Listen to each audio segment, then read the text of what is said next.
бир жылы мен айтып кете алам, эконом болуп атат. Эконом болгон каражатты биз кайра бюджетке, мамлекеттик бюджетке өткөрүп берип атабыз.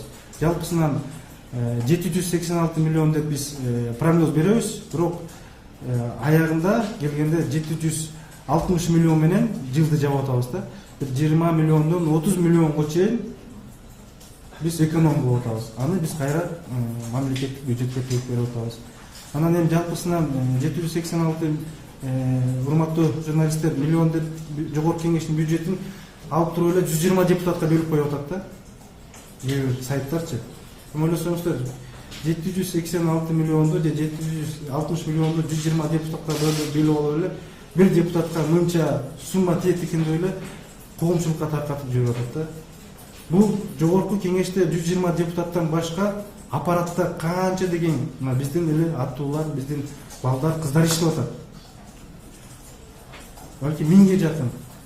Мына ошолордун айлыгы, ошондой эле соц фондторго төлөмдөрү бар. Налогко подоходный налог деп анын төлөмдөрү бар. Кайра эле 30-40 миллионго жакыны биз кайра эле ошол налог аркылуу, соцфонд аркылуу биз мамлекетке кайрып берип атабыз. Айлыктарыбыздан сиздердики сыяктуу эле. Анан кийин аппарат иштейт, жогорку кеңештин алдындагы башкармачылык иштейт. Мына ушунун негизинде бул бюджет топтолот да. Урматтуу журналисттер, ушуну мына маалымат берсеңиздер, 760 миллионду эле 120 депутатка бөлүп алып бүгүнкү күндө таркатып атат.